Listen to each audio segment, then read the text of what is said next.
इसी तरह के वीडियो पाने के लिए एंड जीके क्यूज के लिए सब्सक्राइब करें एंड सपोर्ट करें। धन्यवाद। हेलो गाइस, स्वागत है आपका हमारे इस यूट्यूब चैनल में। और लेकर आज प्रस्तुत हैं क्लास 9 का राजनीतिक विज्ञान। इसमें हम इसका कुछ क्वेश्चन का आंसर करेंगे और इसमें चैप्टर नंबर 2 का करेंगे। पहला हमारे प्लेलिस्ट के माध्यम से देख सकते हैं। आइए शुरू करते हैं। पहला क्वेश्चन, चैप्टर का नाम है संविधान निर्माण। इसमें हम अभ्यास के कुछ प्रश्न का उत्तर करेंगे। ठीक है। पहला क्वेश्चन है कि नीचे कुछ गलत वाक्य दिए गए हैं, हर एक में कई गलती पहचानें और इस अध्याय के आधार पर उसको ठीक करके लिखें। जैसे इसमें लिखा है क कि स्वतंत्रता के बाद देश लोकतांत्रिक हो या नहीं। इस विषय पर स्वतंत्रता आंदोलन के नेताओं ने अपना दिमाग खुला रखा था। तो आइए इसका आंसर देखते हैं कि यह एक सही कथन है। ठीक है।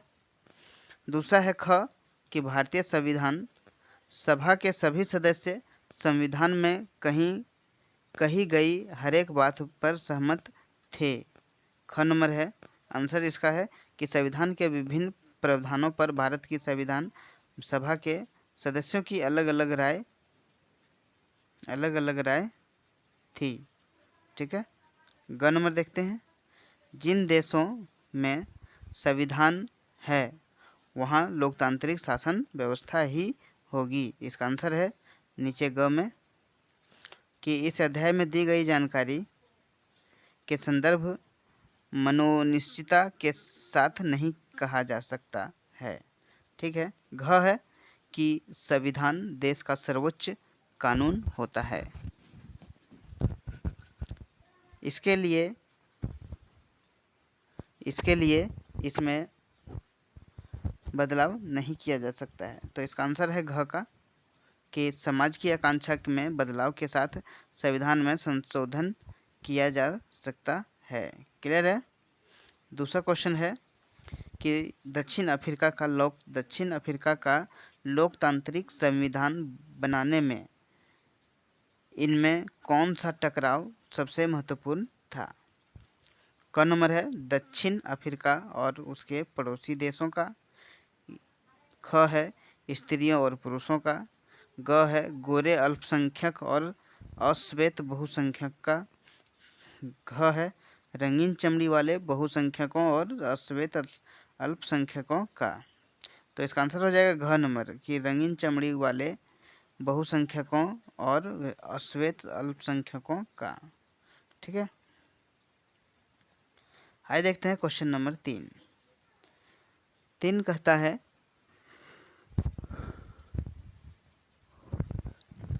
कि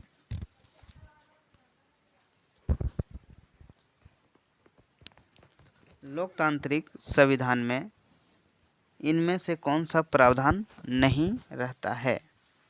तो इसका आंसर है इसका क्वेश्चन है 4 ऑप्शन है। शासन प्रमुख के अधिकार। ख है शासन प्रमुख के नाम। ग है विधायिका के अधिकार। घ है देश का नाम। तो इसका आंसर है शासन प्रमुख के नाम। इसी तरह से हमने 3 क्वेश्चन किया पूरा। अब देखते हैं चौथा। अगर आप हमारे चैनल पर नए हैं तो चैनल को सब्सक्राइब करना ना भूलें, हमें सपोर्ट करें। आप हमारे चैनल में विजिट करके पोस्ट में जाके वहाँ जीके क्यूज को टिक लगा सकते हैं। ठीक है। धन्यवाद। आइए देखते हैं चौथा क्वेश्चन। संविधान निर्माण में इन नेताओं और उनकी भूमिका में मेल बिठाएं। तो इधर 2 कॉलम दिए गए हैं, दोनों में लिखा गया है। तो इसमें मिलाना है आपको मोतीलाल नेहरू, BR अम्बेडकर, राजेंद्र प्रसाद और सरोजिनी नायडू। किसमें मिलेगा? मोतीलाल नेहरू संविधान सभा के अध्यक्ष, ये संविधान सभा की सदस्य, प्रारूप कमेटी के अध्यक्ष है, 1928 में भारत का संविधान। तो इसका आंसर हो जाएगा क नंबर का चौथा नंबर मोतीलाल नेहरू हो जाएगा चौथा का। 1928 में भारत संविधान बनाया। ख है B R Ambedkar. B R Ambedkar जो हो जाएगा इसमें प्रारूप कमेटी के अध्यक्ष हो जाएंगे, ठीक है। ग नंबर है राजेंद्र प्रसाद, ये हो जाएगा आपका 1 नंबर, संविधान सभा के अध्यक्ष थे। घ है सरोजिनी नायडू, जो आपका संविधान सभा के सदस्य थी, ठीक है। 5वां क्वेश्चन है कि जवाहरलाल नेहरू की नियति के साथ साक्षात्कार वाले भाषण के आधार पर निम्नलिखित प्रश्नों का जवाब दें। नेहरू ने कहा कि भारत का भविष्य सुस्ताने और आराम करने का नहीं।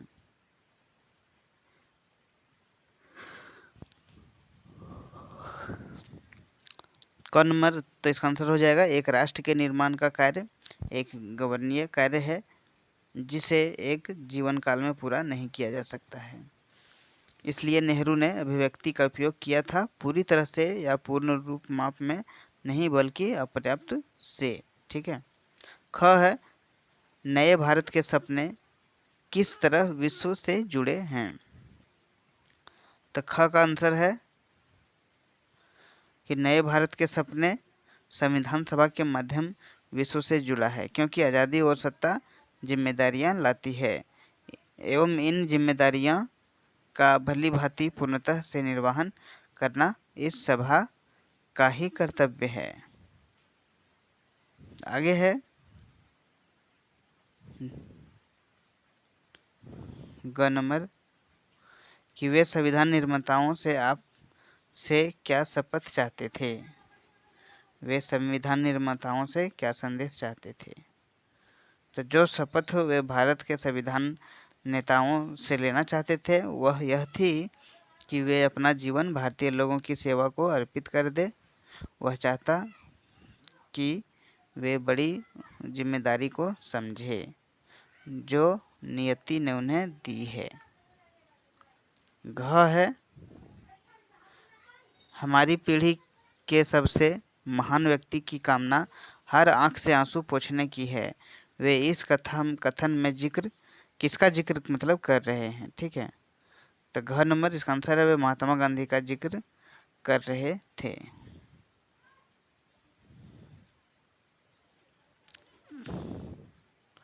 छठा क्वेश्चन देखते हैं कि हमारे संविधान दिशा देने वाले ये कुछ मूल्य और उनके अर्थ हैं, इन्हें आपस में मिलाकर दोबारा लिखिए। संप्रभुता, गणतंत्र, बंधुत्व, धर्मनिरपेक्ष, और इधर दिए गए हैं, इसका तो आप मिला लिख लेंगे इस तरह से। संप्रभु यानी फैसले लेने का सर्वोच्च अधिकार लोगों के पास है। गणतंत्र, शासन प्रमुख एक चुना हुआ व्यक्ति है। बंधुत्व, लोगों को आपस में परिवार की तरह रखना चाहिए। धर्मनिरपेक्ष, सरकार किसी धर्म के निर्देशों के अनुसार काम नहीं करेगी। सातवां नंबर क्वेश्चन है कि कुछ दिन पहले नेपाल आपके एक मित्र ने वहाँ की राजनीतिक स्थिति के बारे में आपको पत्र लिखा था। वहाँ अनेक राजनीतिक पार्टियां राजा के शासन का विरोध कर रही थी। उनमें से कुछ का कहना था कि राजा द्वारा दिए गए मौजूदा संविधान में ही संशोधन करके चुने हुए प्रतिनिधियों को ज़्यादा अधिकार दिए जा सकते हैं। अन्य पार्टियां नया गणतांत्रिक संविधान बनाने के लिए नई संविधान सभा गठित करने की मांग कर रही थी। इस विषय में अपनी राय बताते हुए अपने मित्र को एक पत्र लिखें। तो इसका आंसर है कि दोनों विकल्प प्रशंसनीय है। यदि मौजूदा संविधान उचित है तो निर्वाचित प्रतिनिधियों को और एक शक्तियों को शामिल करने के लिए इसमें संशोधन किया जा सकता है। यदि मौजूदा संविधान खामियों से भरा है तो एक नए संविधान का मसौदा तैयार किया जाना चाहिए। इसके लिए निर्वाचित प्रतिनिधियों को शामिल करके एक संविधान सभा का गठन किया जाना चाहिए और उन्हें सामूहिक रूप से किसी विशेष विकल्प के बारे में निर्णय लेना चाहिए। ठीक है, आइए देखते हैं क्वेश्चन नंबर 8। क्वेश्चन नंबर 8 में कहा गया है कि भारत के लोकतंत्र के स्वरूप में विकास के प्रमुख कारणों के बारे में कुछ अलग विचार इस प्रकार है। आप इनमें से हर कथन को भारत में लोकतांत्रिक व्यवस्था के लिए कितना महत्वपूर्ण कारण मानते हैं? तो इसका आंसर देखते हैं। तो पहले सबसे यहाँ कुछ स्टेप दिए गए हैं क्वेश्चन कि अंग्रेज शासकों ने भारत को उपहार के रूप में लोकतांत्रिक व्यवस्था दी। हमने ब्रिटिश हुकूमत के समय अपनी प्रांतीय असेंबलियों के जरिए लोकतांत्रिक व्यवस्था के काम करने के प्रशिक्षण पाया। ठीक है, तो क नंबर का आंसर इसका हो जाएगा आपका कि इस तथ्य के महत्व को नज़रअंदाज नहीं किया जा सकता है। हमें स्वीकार करना चाहिए कि हमने ब्रिटिश शासकों से कई अच्छी चीज़ें सीखी और लोकतंत्र उनमें से एक था। ठीक है, ख नंबर देखते हैं कि हमारे स्वतंत्रता संग्राम औपनिवेशिक शोषण और भारतीय लोगों को तरह तरह की आज़ादी न दिए जाने का विरोध किया। ऐसे में स्वतंत्र भारत को लोकतांत्रिक होना ही था। तो इसका आंसर हो जाएगा आपका कि भारत में राष्ट्रवाद के विचार को फैलाने और सर्वसम्मति से निर्णय लेने के अभ्यास को बढ़ाने के लिए स्वतंत्रता संघर्ष महत्वपूर्ण था। ठीक है, ग नंबर है कि हमारे राष्ट्रवादी नेताओं की आस्था लोकतंत्र में थी। अनेक नव स्वतंत्र राष्ट्रों में लोकतंत्र को न आना हमारे नेताओं की महत्वपूर्ण भूमिका को रेखांकित करता है। तो इसका आंसर हो जाएगा कि हम वास्तव में भाग्यशाली थे कि हमारे पास ऐसे नेता नहीं थे जो निरंकुश थे। भारत का स्वतंत्रता संग्राम समकालीन इतिहास में रक्तहीन स्वतंत्रता संघर्ष एकमात्र उदाहरण है। यह संभव हो सकता है क्योंकि हमारे राष्ट्रवादी नेताओं में दूसरे के विचारों को सुनने की परिपक्वता थी।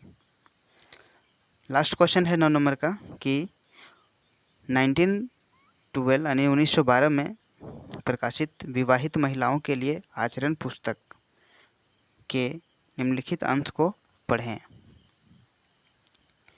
तो इसका आंसर है कि ईश्वर ने औरत जाति को शारीरिक और भावनात्मक दोनों ही तरह से ज़्यादा नाजुक बनाया है। उन्हें आत्मरक्षा के भी योग्य नहीं बनाया है। इसलिए ईश्वर ने उन्हें जीवन भर पुरुषों के संरक्षण में रहने का भाग्य दिया है, कभी पिता के, कभी पति के और कभी पुत्र के। इसलिए महिलाओं को निराश होने की जगह इस बात से अनुग्रहित होना चाहिए कि वे अपने आप को पुरुषों की सेवा में समर्पित कर सकती है। क्या इस अनुच्छेद में व्यक्त मूल्य संविधान के दर्शन में मेल खाते हैं या वे संवैधानिक मूल्यों के खिलाफ है? तो इसका आंसर हो जाएगा आपका कि संविधान हर नागरिक के साथ समान रूप से लैंगिक भेद करता है। इसलिए यह अनुच्छेद हमारे संविधान में अंतर्निहित मूल्य को नहीं दर्शाता है। ठीक है, आइए देखते हैं इस चैप्टर का लास्ट क्वेश्चन 10 नंबर। अगर आप हमारे चैनल पर नए हैं तो चैनल को सब्सक्राइब करना न भूलें, हमें सपोर्ट करें इसी तरह के वीडियो और एनडीजी के क्यूज के लिए। 10वां क्वेश्चन है कि निम्नलिखित कथनों पर विचार कीजिए, क्या आप उनसे सहमत हैं? अपने कारण दीजिए। संविधान के नियमों की हैसियत किसी भी अन्य कानून के बराबर है।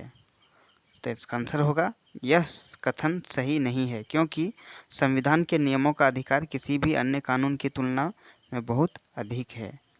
ख नंबर है संविधान बताता है कि शासन व्यवस्था के विविध अंगों का गठन किस तरह होगा। तो इसका आंसर होगा नहीं, यह सही नहीं है, क्योंकि हमारा संविधान यह बताता है कि सरकार के विभिन्न अंगों का गठन कैसे किया जाएगा। तो ग नंबर देखते हैं नागरिकों के अधिकार और सरकार की सत्ता की सीमाओं का उल्लेख भी संविधान में स्पष्ट रूप में है। तो इसका आंसर होगा, यह एक सही कथन है, क्योंकि हमारे संविधान में नागरिक के अधिकारों और सरकार की शक्ति पर सीमाएं स्पष्ट रूप से निर्धारित की गई है। घ नंबर है, संविधान संस्थाओं की चर्चा करता है, उसका मूल्य से कुछ लेना देना नहीं है। घ है इसका आंसर। देखते कि एक संविधान उन संस्थानों के बारे में है जिनके माध्यम से मूल्यों को विकसित किया जा रहा है। वीडियो में अंत तक बने रहने के लिए आपका बहुत बहुत धन्यवाद। फिर मिलते हैं अगले चैप्टर में अगले वीडियो के साथ। तब तक धन्यवाद।